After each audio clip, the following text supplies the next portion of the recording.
ሰላም ሰላም ውድ የቻናላችን ተከታታይ ቤተሰቦች ዛሬ ይዤላችሁ የመጣሁትኝ የአማርኛ ፊደላትን እንዴት አድርገን ወደ እንግሊዘኛ አልፋቤቶች እንቀይራቸዋለን። ይህ የሚጠቅመው ቴሌግራም፣ ዩቲዩብ ላይ፣ ቲክቶክ፣ ፌስቡክ ወይም ለጓደኞቻችሁ ስትጻጻፉ በእንግሊዘኛ በአማርኛ ነው በብዛት ሰው የሚጠቀመው። ያንን ለመጻፍ በቀላል መንገድ እንዴት አድርጋችሁ እንደምትይዙ በዛሬ ቪዲዮ የምንማር ይሆናል። ቀጥታ ወደ ትምህርቱ። እሺ ከዚህ ላይ እንደምታዩት ይህኛው ከዚህ ላይ እንደምታዩት ሀ አለች። ሀ ማለት ወደ እንግሊዘኛ አማርኛ ስንቀይራት ኤችኤ መሆን አለባት። ማን አልኳችሁ? ኤችኤ መሆን አለበት። ኤችኤ። ስለዚህ ሀ የሚለውን ድምፅ ለመጻፍ ስትፈልጉ ሀ የሚለው በአማርኛ ወደ እንግሊዘኛ ሲቀየር ኤችኤ፣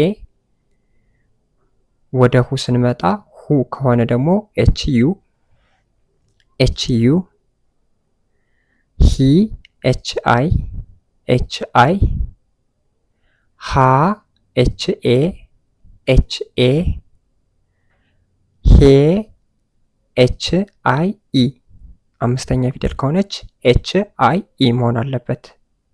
አንዳንዶች ደግሞ ኤችኢ ይጠቀሙታል ማለት ነው። ሄን አምስተኛ ፊደሎች ትንሽ የሚያወዛግቡ ነገሮች አሉ። ኤችኢ የሚጠቀማሉ አንዳንድ ሰዎች፣ አንዳንዶች ደግሞ ኤችአይኢ። በብዛት ግን ትክክለኛው ኤችአይኢ ነው። ህ ኤች ስድስተኛ ፊደሎች አንድ ነው። በቃ ማለት አናባቢ አይወስዱም፣ አናባቢ አይወስዱም። ኤች ሆ ሆ ኤች ኦ፣ ኤች ኦ።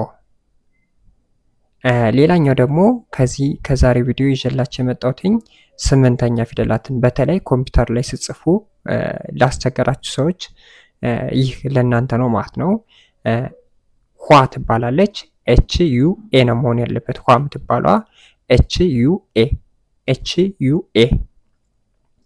ስለዚህ ሀ ማለት ኤች ኤ፣ ሁ ኤች ዩ፣ ሂ ኤች አይ፣ ሀ ኤች ኤ፣ ሄ ኤች አይ ኢ፣ ህ ኤች፣ ሆ ኤች ኦ፣ ኋ ደግሞ ስምንተኛዋ ኤች ዩ ኤ ይሆናል ማለት ነው።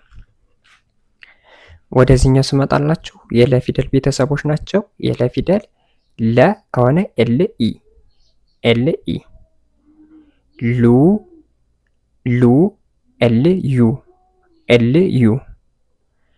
ሊ ሊ ኤል አይ፣ ኤል አይ። ላ ኤል ኤ፣ ኤል ኤ። ሌ ሌ ኤል አይ ኢ፣ ኤል አይ ኢ። ቅድም ነግሬያችኋለሁ። አምስተኛ ፊደሎች ኤል ኢ ሊወስዱ ይችላሉ፣ ኤል አይ ሊወስዱ ይችላሉ። ስለዚህ በብዛት ኤል አይ ኢን ውሰዱ ማለት ነው። ል ኤል፣ ል ኤል። ሎ ኤል ኦ፣ ሎ ኤል ኦ። ሏ ሏ ኤል ዩ ኤ ነው መሆን ያለበት። ሏ የምትባለው ፊደል ኤል ዩ ኤ መሆን አለበት ማለት ነው። ስለዚህ ስደግምላችሁ ለ ኤል ኢ፣ ሉ ኤል ዩ፣ ሊ ኤል አይ፣ ላ ኤል ኤ፣ ሌ ኤል አይ ኢ፣ ል ኤል፣ ሎ ኤል ኦ፣ ሏ ኤል ዩ ኤ። ወደዚህኛው ስመጣላችሁ ከዚህ ከመጀመሪያው ጋር ተመሳሳይ ነው። ከነዚህ ጋር ተመሳሳይ ናቸው። የትኞቹ ማለት ነው? እነዚህም ከነዚህኞች ጋር ተመሳሳይ ናቸው ከመጀመሪያዎች ጋር። እስኪ ግን ልንገራችሁ። ሀ ኤች ኤ፣ ሁ ኤች ዩ፣ ሂ ኤች አይ፣ ሀ ኤች ኤ፣ ሄ ኤች አይ ኢ፣ ህ ኤች፣ ሆ ኤች ኦ፣ ኋ ኤች ዩ ኤ፣ ኤች ዩ ኤ። ወደዚህኛው ስመጣላችሁ ወደዚህኛው ስመጣ ደግሞ የመ ቤተሰቦች ናቸው። የመ መ ኤም ኢ፣ ኤም ኢ ነው መሆን ያለበት። ሙ ሙ ኤም ዩ፣ ኤም ዩ። ሚ ኤም አይ፣ ኤም አይ። ማ ኤም ኤ፣ ኤም ኤ። ሜ ሜ ኤም አይ ኢ፣ ኤም አይ ኢ። ም ኤም ም ኤም ሞ ኤም ኦ ኤም ኦ ሟ ሟ ኤም ዩ ኤ ኤም ዩ ኤ። ስለዚህ እንደገን ስደግምላችሁ መ ኤም ኢ ሙ ኤም ዩ ሚ ኤም አይ ማ ኤም ኤ ሜ ኤም አይ ኢ ም ኤም ሞ ኤም ኦ ሟ ኤም ዩ ኤ። ወደዚህኛው ስመጣላችሁ ሰ ኤስ ኢ ኤስ ኢ ሱ ኤስ ዩ ኤስ ዩ ሲ ኤስ አይ ኤስ አይ ሳ ኤስ ኤ ኤስ ኤ ሴ ኤስ አይ ኢ ኤስ አይ ኢ ስ ኤስ ስድስተኛ ፊደሎች ኤስን ሶ ኤስ ኦ ኤስ ኦ ሷ ሷ ኤስ ዩ ኤ ኤስ ዩ ኤ። ወደዚህኛው ስመጣላችሁ ደግሞ የረ ፊደል ቤተሰቦች ናቸው። የረ ፊደል ቤተሰቦች ረ አር ኢ አር ኢ ሩ አር ዩ አር ዩ ሪ አር አይ አር አይ ራ አር ኤ አር ኤ ሬ አር አይ ኢ አር አይ ኢ ር አር አር ሮ አር ኦ አር ኦ ሯ አር ዩ ኤ አር ዩ ኤ።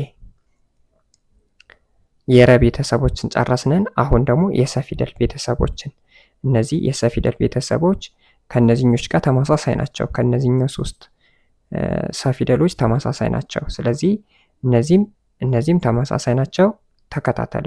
ሰ ኤስ ኢ ሱ ኤስ ዩ ሲ ኤስ አይ ሳ ኤስ ኤ ሴ ኤስ አይ ኢ ስ ኤስ ሶ ኤስ ኦ ሷ ኤስ ዩ ኤ ኤስ ዩ ኤ።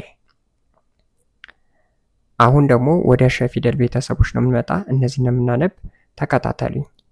ሸ ኤስ ኤች ኢ ኤስ ኤች ኢ ሹ ኤስ ኤች ዩ ሺ ኤስ ኤች አይ ሻ ኤስ ኤች ኤ ሼ ኤስ ኤች አይ ኢ ኤስ ኤች አይ ኢ ሽ ኤስ ኤች ሾ ኤስ ኤች ኦ ሿ ኤስ ኤች ዩ ኤ ኤስ ኤች ዩ ኤ ቀ ቀ ኪው ኢ ኪው ኢ ቁ ኪው ዩ ኪው ዩ ቂ ኪው አይ ኪው አይ ቃ ኪው ኤ ኪው ኤ ቄ ኪው አይ ኢ ቅ ኪው ኪው ቆ ኪው ኦ ቋ ኪው ዩ ኤ ኪው ዩ ኤ። ወደዚህኛው ስመጣላችሁ ደግሞ የበ ቤተሰቦች ናቸው። ተከታተሉኝ። በ ቢኢ ቢኢ ቡ ቢዩ ቢዩ ቢ ቢአይ ቢአይ ባ ቢኤ ቢኤ ቤ ቢአይኢ ቢአይኢ ብ ቢ ቢ ቦ ቢኦ ቢኦ ቧ ቢዩኤ ቢዩኤ። ወደዚህኛው ስመጣላችሁ ቨ ተብሎ ይጠራል። ቨ ቪኢ ቡ ቪ ቪዩ ቪዩ ቪ ቪአይ ቪአይ ቫ ቪኤ ቪኤ ቬ ቪአይኢ ቪአይኤ